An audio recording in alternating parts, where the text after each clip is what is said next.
levaste o menino, ouve também a nossa prece, ao Senhor intercede por nós. Ajuda a encontrar, tua oração vem acalmar. Olá pessoal, eu sou a Aline. Eu sou o Henrique. Nós somos telecistas aqui de Mateus Leme, a cidade que tem como padroeiro Santo Antônio. E dia 13 de junho nós comemoramos o dia de Santo Antônio. E para homenagear esse santo tão especial para a gente, né, Aline? O TLC de Mateus Leme, de uma forma muito carinhosa, preparou um vídeo contando 13 curiosidades da nossa igreja matriz. Mas pessoal, nós não somos historiadores, né, Aline? Isso mesmo, não somos. São informações, né, que a gente coletou com conversas, tanto com os padres, também com as pessoas que moram a Mateus Leme, informações que foram passadas de geração em geração, né, para dizer desses detalhes que compõem a nossa matriz. Exatamente, a gente espera que vocês gostem e apreciem esse patrimônio lindo da nossa cidade e do nosso estado. Um abraço! Que nunca falte o pão. E vocês sabem qual é a idade da matriz? Quantos anos que a nossa igreja tem?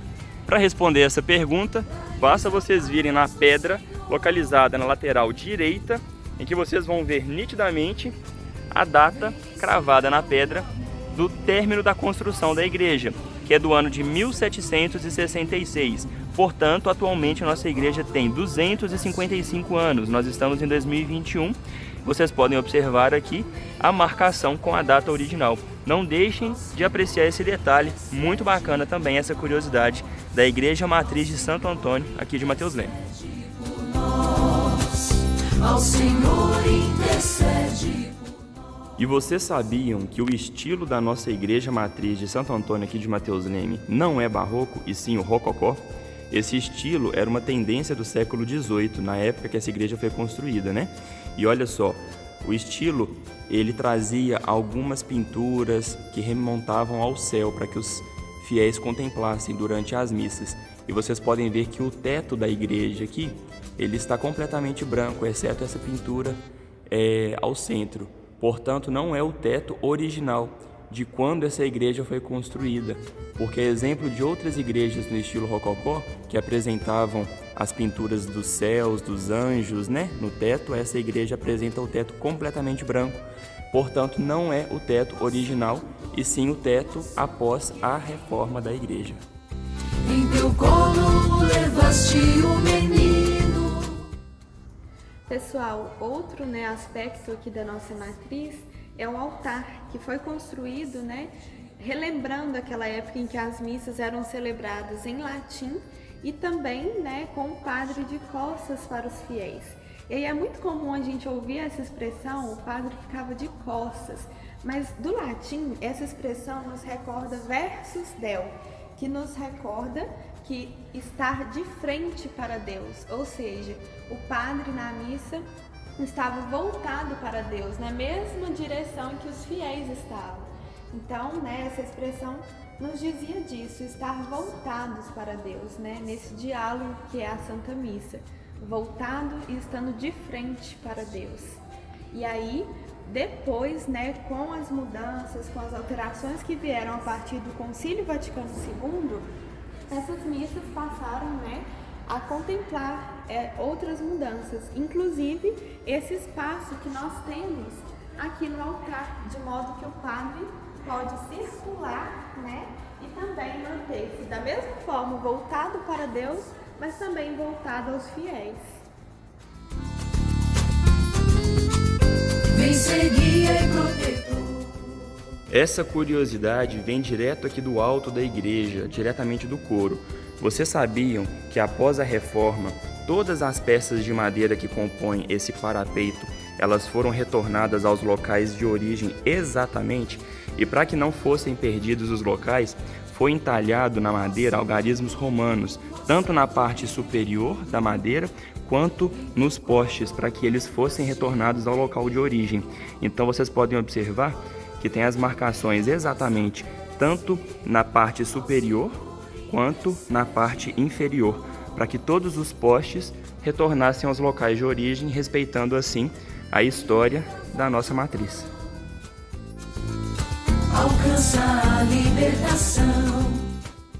Outra curiosidade que traduz a idade da nossa igreja são os 2 púlpitos que essa igreja apresenta. Os púlpitos laterais eram utilizados pelos padres para proferirem os sermões. Era muito comum no século XVIII, a idade da nossa igreja, que houvessem mais de um padre nas missas e cada um fazia o seu sermão em um desses púlpitos. Eles estão posicionados em uma altura superior à altura dos fiéis, uma vez que naquela época não havia microfone. Então, para que o som pudesse ser bem propagado durante as missas, eles ficavam nos púlpitos laterais, e era muito comum também que houvessem sermões de diálogos, um padre dialogando com o outro, ou até mesmo uma disputa de quem faria o melhor sermão em algumas ocasiões especiais. Atualmente, esses púlpitos podem ser utilizados nos casamentos, nas marchas nupciais, deixando aquele momento ainda mais especial.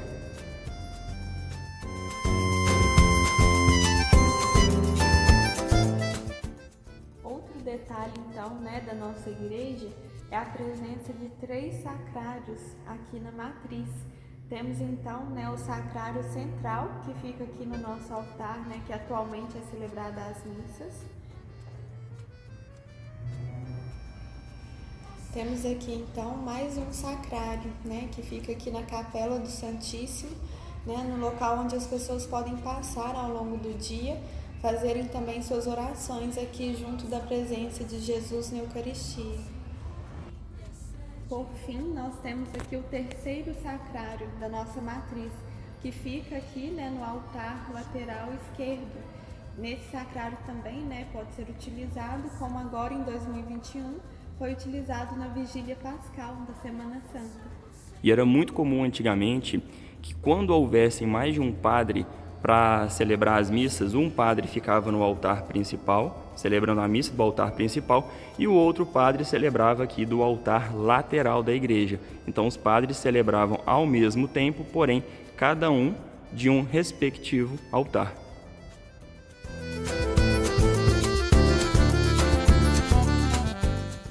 Aqui no nosso altar lateral esquerdo, além do sacrário, temos também o local onde fica o esquife do Senhor morto. Essa imagem que nos marca muito nas celebrações da Paixão de Cristo, na Semana Santa, que acompanha também as procissões da Sexta-feira Santa, nos fazendo viver ainda mais o mistério e todo o sentido dessa semana maior da nossa fé.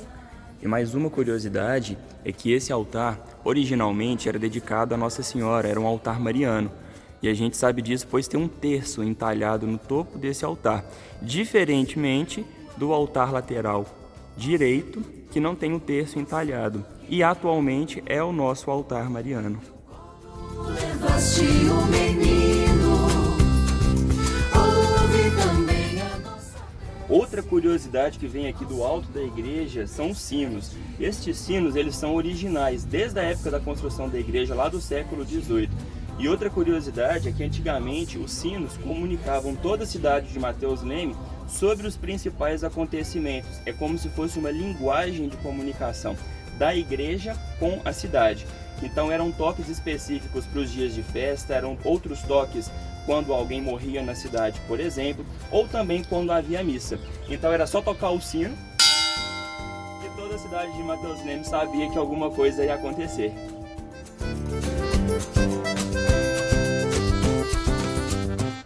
Outra curiosidade do altar principal aqui da matriz é que após a restauração ele foi coberto com uma camada de cera para preservar os detalhes originais, esses, por exemplo, em tons dourados. E em função disso é proibido o uso de luzes quentes aqui na matriz, para que não derreta essa cera e prejudique esse trabalho de preservação que foi feito aqui no altar principal.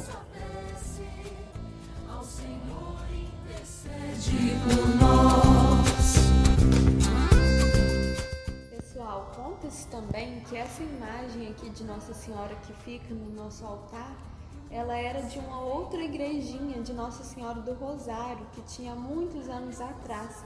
Ficava localizada ali perto de onde é o Correio.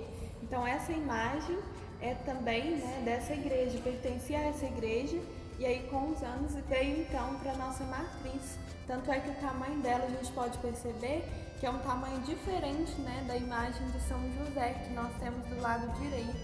Então, uma imagem, né, que também foi guardada aí ao longo dos anos e que faz parte, né, dessa nossa matriz de Santo Antônio.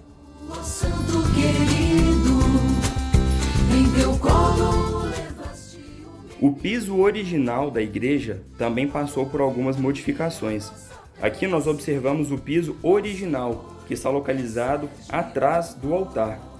E vocês podem ver que ele teve a primeira reforma, a primeira alteração do piso, já dá para observar a diferença, e posteriormente a segunda reforma, em que foi colocado esse mosaico de ladrilho hidráulico, e a forma desse ladrilho hidráulico ela ainda está preservada e guardada para que, caso haja necessidade de alguma reforma, algum reparo, ainda é possível ter essa forma original e o piso original. ouve também a nossa prece. Essa curiosidade é para os olhares mais atentos. Vocês já observaram que lá no altar, próximo à imagem de Santo Antônio, tem um quadrado pequenininho? Vocês já se perguntaram o que representa aquele quadrado? Aquele quadrado é um pedacinho da pintura original que estava no altar antes das reformas. E ela tem o desenho e as cores originais entalhados na madeira, que foi preservado para que todos pudessem ver os desenhos e as cores originais do altar. Da mesma forma que aqui na parede lateral esquerda, nós também temos esse pedaço original que também foi preservado com a pintura da igreja desde a época de sua construção. Então a gente pode observar os tons mais escuros que se assemelhavam à madeira aqui nessa lateral esquerda. Toda a parede foi pintada de branco, mas esse pequeno pedaço mostra como que a igreja apresentava mais detalhes. E para quem ficou curioso, olha aí o quadradinho atrás da imagem.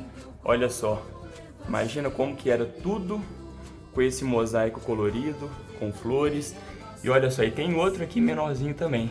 Muito bacana, não é? E outra curiosidade é o nosso ambão.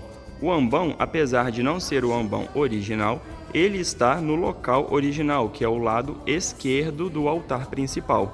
Muitos já viram o ambão aqui do lado direito também, porém originalmente ele estava no lado esquerdo, por isso ele foi alterado em 2021 para o seu local de origem.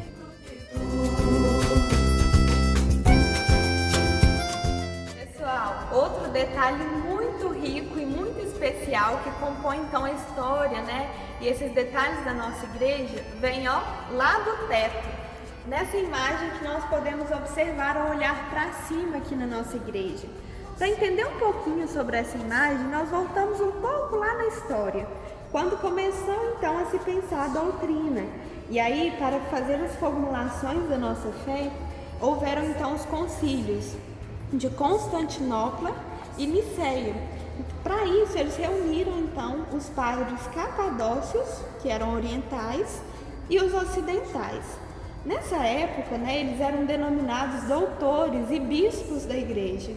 Portanto, aqui nessa imagem da nossa matriz de Santo Antônio, podemos ver do lado oriental da igreja, Gregório Nazianzeno e Gregório de Nissa, que eram os padres capadócios. E do lado ocidental, temos Santo Agostinho e Santo Inácio de Antioquia, né? Assim, nós podemos observar a unidade da igreja no mundo inteiro, unindo o Ocidente e o Oriente. Mas vale lembrar que por trás dessa unidade havia um mistério muito importante da nossa fé, o mistério da Eucaristia, que nós também podemos contemplar no teto da nossa igreja. Isso nos recorda que mesmo os estudos desses doutores, bispos da igreja, com a ciência, com a teologia, ainda assim não era possível decifrar esse grande mistério que é a Eucaristia. Mas é por esse mesmo mistério que todos se reuniam para celebrar, como ainda hoje nos reunimos aqui para celebrar esse grande mistério que é a Eucaristia. E aí, pessoal, gostaram de conhecer um pouquinho mais sobre a nossa matriz? Conta pra gente o que vocês acharam. E se vocês souberem de mais alguma curiosidade, mais algum fato, não deixe de comentar, manda pra gente que a gente vai fazer outra edição desse vídeo com mais detalhes para que a história permaneça e continue viva dessa igreja tão linda que é um patrimônio da nossa cidade. Isso mesmo, esperamos que vocês tenham gostado muito. Foi tudo preparado com muito amor, com muito carinho para vocês. E nossa gratidão a todo mundo que contribuiu, que nos enviou os fatos, ao Marquinho que está ali até agora esperando a gente terminar de gravar esse vídeo. E gratidão a todos vocês. Um abraço, pessoal. Tchau, tchau, gente. Vem ser guia e protetor.